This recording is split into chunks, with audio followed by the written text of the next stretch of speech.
Το 9ο Γυμνάσιο Αθηνών υλοποίησε ένα συμπεριληπτικό εκπαιδευτικό πρόγραμμα με τίτλο «Αγγίζοντας τους δρόμους και την ιστορία τους». Το πρόγραμμα έχει σκοπό να βοηθήσει άτομα με προβλήματα όρασης να πλοηγηθούν αυτόνομα στην πόλη. Οι μαθητές επισκέφτηκαν τον Φάρο Τυφλών για να παρακολουθήσουν ένα σχετικό πρόγραμμα, μια εμπειρία που τους βοήθησε να κατανοήσουν τις δυσκολίες που αντιμετωπίζουν τα άτομα με μειωμένη όραση όταν μετακινούνται στην πόλη της Αθήνας. Επιπλέον πήραν συνεντεύξεις από ανθρώπους διαφόρων ηλικιών και φύλων. Κατέγραψαν τα υπάρχοντα εργαλεία βοήθειας που έχουν στη διάθεσή τους για τη μετακίνησή τους, όπως το GPS ή το λευκό μπαστούνι. Ταυτόχρονα εντόπισαν δυσκολίες που προκύπτουν κατά τη χρήση τους, όπως η απώλεια σήματος του κινητού ή προβλήματα προσανατολισμού.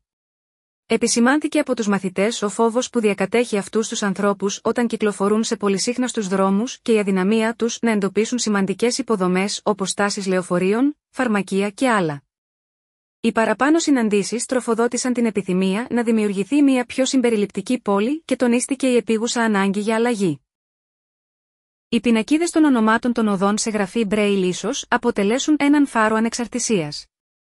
Σχεδιάστηκαν και κατασκευάστηκαν τέτοιες πινακίδες θέλοντας να παρέχουν χρήσιμες πληροφορίες στα άτομα με προβλήματα όρασης για να τα διευκολύνουν στη μετακίνησή τους.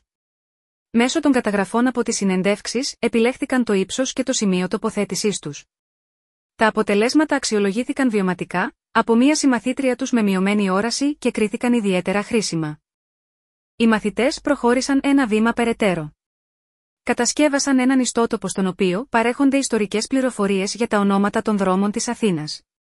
Ο ιστότοπος είναι προσβάσιμος σε όλους καθώς περιέχει εργαλεία που διευκολύνουν την πλοήγηση και των ατόμων με μειωμένη όραση, εντάσσοντάς τους στην εκπαιδευτική διαδικασία. Το πρόγραμμα αποτελεί ένα σημαντικό βήμα ενίσχυσης των κοινωνικών δεσμών μεταξύ των μελών της κοινωνίας. Στόχος η δημιουργία μιας πόλης για όλους. Εκ μέρους του 9ου Γυμνασίου Αθηνών, σας ευχαριστούμε πολύ για το χρόνο σας.